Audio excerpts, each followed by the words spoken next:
جن کی تفصیلات انٹرنیشنل اخبارات اور جن کی مختلف ذرائع سے تصدیق ہو چکی، مگر میڈیا نے جانبداری کی پرانی بیماری کی تاب نہ لاتے ہوئے شہباز شریف کے مقدمہ جیتنے کی جھوٹی خبریں لگائیں۔ صحافت کے چیمپئنز نے بھی بیانات دے ڈالے کہ شہباز شریف ڈیلی میل سے یہ مقدمہ جیت گئے ہیں۔ مریم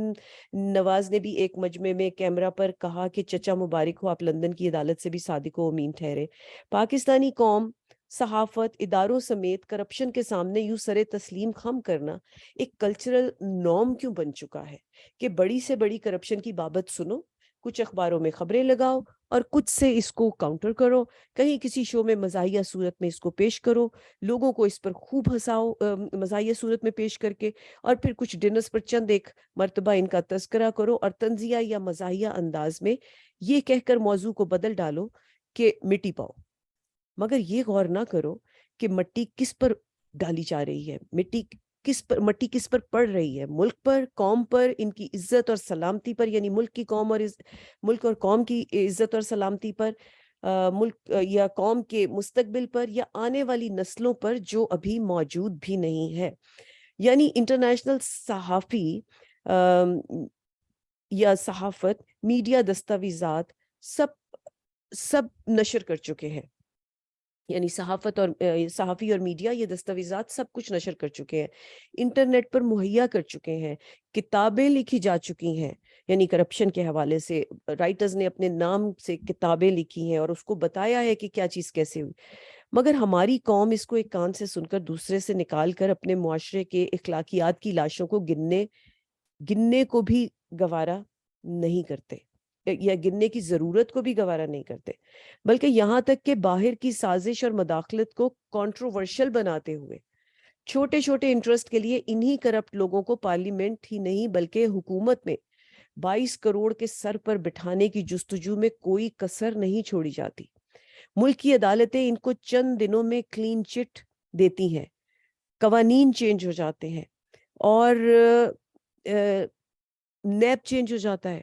ان کا وزیر اعظم کی کرسی پر بیٹھنا، یعنی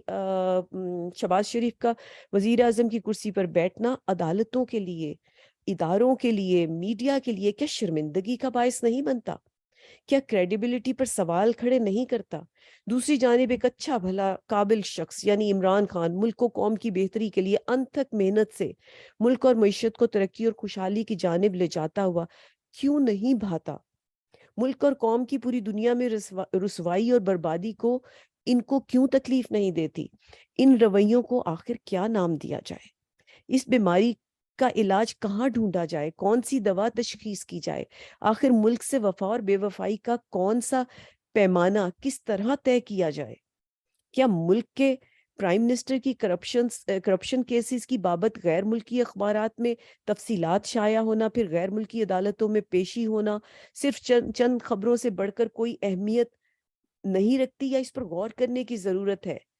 کیا قانون اور انصاف کا معیار یا کیا آئین کا تقدس اس حیثیت کو قبول کرتا ہے؟ جب قابل قبول سمجھتا ہے، جب قوم اس شخص کے خلاف پچھلے 8 مہینوں سے کھلے عام ووٹ آف نو کانفیڈنس دے چکی ہے، سرے عام سڑکوں پر، میدانوں میں، بچے، بوڑھے، جوان، خواتین سب سڑکوں پر، رمضان میں، گرمی میں، بارش میں، دھوپ میں، سب کچھ برداشت کرتے ہوئے، حتیٰ کہ آنسو گیس، لاٹھی چارج جیسے گورنمنٹ کی نہیں، اپنی گورنمنٹ نہیں بلکہ دشمن کی فوج کا کوئی سبھاؤ ہو، وہ سب برداشت کر چکی ہے، مگر اپنے موقف پر ڈٹی ہے۔ آخر اس کو کون ایڈریس کرے گا؟ عام آدمی کو تو عمران خان نے اخلاقیات، قانون اور آئین اور انصاف کی تعلیم و تربیت دے ہی ڈالی ہے۔ تقریباً 80% قوم کو ہم سمجھتے ہیں کہ انہوں نے کی تربیت ہمیں دکھائی دیتی ہے، جو بار بار یہ آواز اٹھاتے ہیں کہ ان کو کرپشن نہیں چاہیے، ان کو چوری نہیں چاہیے، ان کو ڈاکہ نہیں چاہیے، ان کو اپنے ملک میں ایک ایماندار گورنمنٹ چاہیے، اور ایک ایمانداری کا نفاذ چاہیے, ایک قانون اور انصاف کی بالادستی چاہیے. ان کو ایسے لوگ چاہیے گورنمنٹ میں جو ملک اور فلاح کے لیے کام کرے اور دنیا میں ان کو باعزت طریقے سے متعارف کروا سکیں, ان کے لیے شرم کا باعث نہ بنے, ان کے لیے ہتک کا باعث نہ بنے, ان کے لیے پرابلمز اور مجبوریوں کا باعث نہ بنے کہ جہاں جائیں ان کے پاسپورٹ پہ سوال اٹھیں. جب عوام یہ اپنا جو ہے وہ اندیا دے چکی, موقف دے چکی, اپنا یوں کہہ لیجیے کہ ریفرینڈم کے تھرو وہ بتا چکی کہ ہمیں کون چاہیے اور ہمیں کون نہیں چاہیے, تو کہنے کو تو ہمارے ہاں جمہوریت ہے اور جمہوریت کے مطابق عوام کی پسند ہوتی ہے. تو آخر پھر کب غور کریں گے؟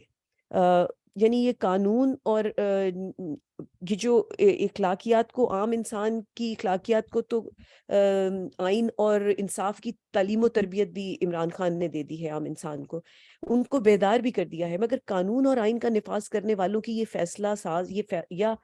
قانون نفاذ کرنے والے یا فیصلہ ساز کب جاگیں گے, کب غور کریں گے, کون ان کی تربیت کرے گا, یہ کب اپنی تربیت کریں گے, ان کی آنکھیں کون کھولے گا کہ عمران خان کی صورت میں ایک قابل, معتبر, آزمایا ہوا, ایماندار, انسانیت کا درد رکھنے والا, ملک و قوم کی عزت اور خوشحالی کے لیے اپنے خوبصورت 26 سال ڈیووٹ کرنے والا, بنا کسی پرسنل انٹرسٹ کے فائدے کے,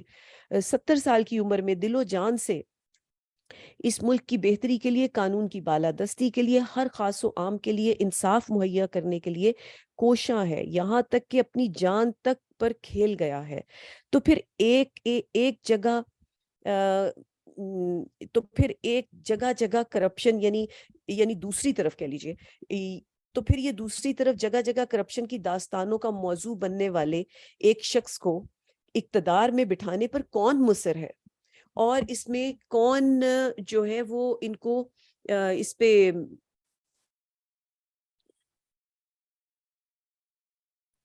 اس کا جواب کون دے گا؟ کیا ایک نیوکلیئر ملک, یعنی نیوکلیئر پاور رکھنے والا ملک, مسلمانوں کے لیے ایک علیحدہ سوچ پر بنایا جانے والا ملک جو اسلامیہ جمہوریہ پاکستان کے نام سے پہچانا جاتا ہے, اس ملک کا پرائم منسٹر کی پوزیشن پر فائز ہوتے ہوئے اپنے ہی ملک کے زلزلہ زدگان کے لیے باہر سے آئے ہوئے فنڈز کو کھا جانے کے الزام میں ملوث ہونے پر غیر ملکی عدالت میں پیشیاں بھگتنے والا, اور ان کرپشن کیسز کے ٹائٹل کے ساتھ غیر ملکی اخبارات کی زینت بننے والا, ان کی تفصیلات میں شائع ہونے سے ملک کی ساکھ پر کوئی حرف نہیں آتا. کیا یہ سب اتنا معمولی ہے کہ اس کو یوں نظر انداز کیا جا سکتا ہے کہ ایک دو ہلکی پھلکی خبریں لگائی جائیں اور اس کے بعد مٹی ڈال دی جائے؟ کیا ہمیں واقعی انور لودھی کے ٹویٹ کے مطابق شہباز شریف کیس میں جج کے ریمارکس اشتہار کی شکل میں پاکستان کی تمام عدالتوں کے باہر لگوا دینے چاہیے؟ اس پر عمل کرنے کی ضرورت ہے. آخر یہ بات قوم کیسے بھول سکتی ہے کہ جس دن شہباز شریف پر فرد جرم عائد ہونی تھی, اسی دن وہ اسلامیہ جمہوریہ پاکستان کے وزیر اعظم کا حلف اٹھا رہے تھے. کیا قوم یا صحافت کو اس بات پر مٹی ڈال دینی چاہیے اور آگے چلنا چاہیے؟ اگر یہی نظام اور یہی اتوار رہے تو خدا نہ کرے کہیں وقت اس قوم یا ملک پر بھی کوئی آنچ تو نہیں آ جائے گی. یہ سوچنا چاہیے یا نہیں؟ اور آخر اس کو کون سوچے گا؟ آخر اس کا جواب کس سے مانگا جائے؟ عوام سڑکوں پر موجود ہے, ایک نہیں, دو نہیں, لاکھوں کی تعداد میں پچھلے 8 مہینے سے سڑکوں پر موجود ہے. ان کا سکھ, چین, آرام سب انہوں نے ایک طرف تیاگ دیا ہے, اور صاف نظر آ رہا ہے, مان لیا گیا ہے. اور کیا ہے کہ ایک الیکشن کے ذریعے ہی تو اس کو صحیح کروایا جا رہا ہے, جبکہ دوسری گورنمنٹ کچھ کر بھی نہیں رہی. تو پھر یہ سوال کس سے اٹھایا جائے اگر ملک میں فیصلہ ساز اس کا جواب دینے سے قاصر ہے یا اس کا جواب نہیں دیتے, تو پھر کیا مطلب کس سے پوچھا جائے گا؟ اب یہ جاتے ہیں اور باہر سے جا کر اس کا جواب مانگتے ہیں کہ کون آرمی چیف ہوگا. ہر چھوٹے سے فیصلے کے لیے یہ بھاگے چلے جاتے ہیں برطانیہ, جہاں پر ایک ایسا شخص بیٹھا ہے جو کنوکٹڈ ہے پاکستان کی کورٹ سے, اور جس کو اور پھر اس کے بعد مفرور ہے, اور اس سے جا کے مشورے کرتے ہیں کہ پاکستان جو پورا ملک ہے اس کے اوپر جو سب سے مضبوط ادارہ ہے، جو دفاع کا ادارہ ہے، اس کا جو چیف ہے، the highest post, the most responsible post, most powerful post, اس کی تعیناتی کے لیے اس سے مشورہ کیا جاتا ہے؟ کیا یہ پاکستان کے ساتھ وفاداری ہے؟ کیا اس کی آئین اور قانون میں اجازت ہے؟ یا آئین اور قانون اس کی کیسے پکڑ کرتا ہے؟ کیا اس پہ میڈیا کو آواز اٹھانے کی ضرورت نہیں ہے؟ کیسے ارشد شریف کو پاکستان میں مختلف دھمکی، سچ بولنے والے ایک صحافی کو دھمکیاں دے کر اتنا پریشان کیا جاتا ہے، موت کی دھمکیاں دی جاتی ہیں کہ اس کو ملک چھوڑنا پڑتا ہے. پھر وہ ابو دھابی جاتا ہے تو اس کو وہاں پر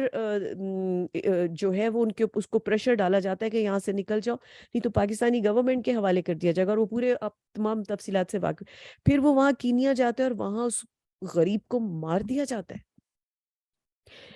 کیا یہ سب باتیں یہ سوال نہیں اٹھاتی کہ آخر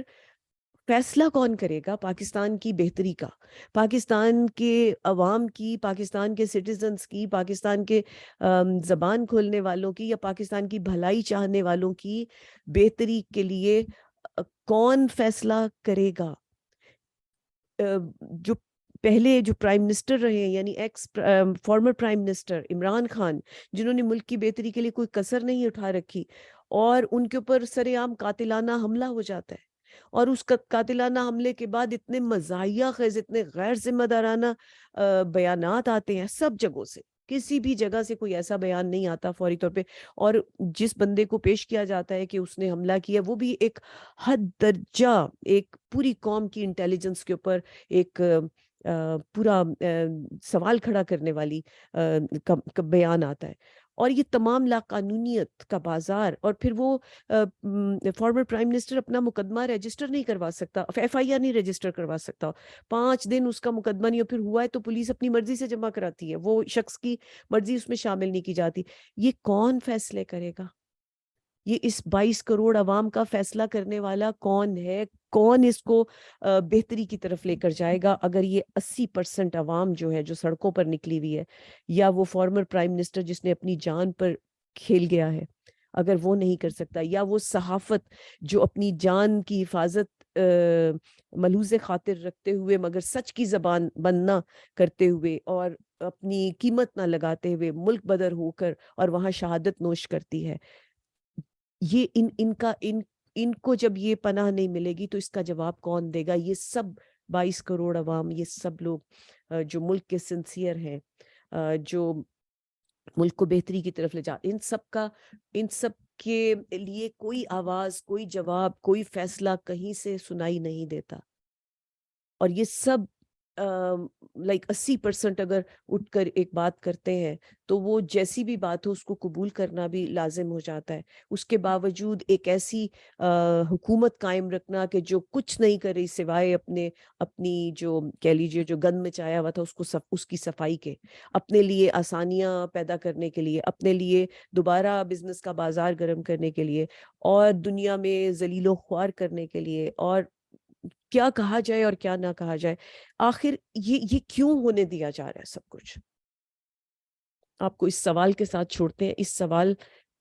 سوال پہ خاموشی اختیار کرنے کی بجائے پوری قوم کو اس وقت تک یہ سوال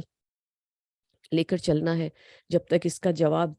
نہیں مل جاتا، یا قوم کو وہ راستہ نہیں مل جاتا کہ جس پر چل کر وہ اپنے ملک کی بھاگ دوڑ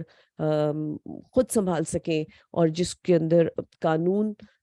انصاف اور آئین کی بالادستی کے ساتھ نظام نافذ کر سکے، اور اس کے ساتھ ان کی آنے والی نسلیں جو ہیں وہ حفاظت کے ساتھ، عزت کے ساتھ اور پراسپیرٹی کے ساتھ جو ہے آگے چل سکے.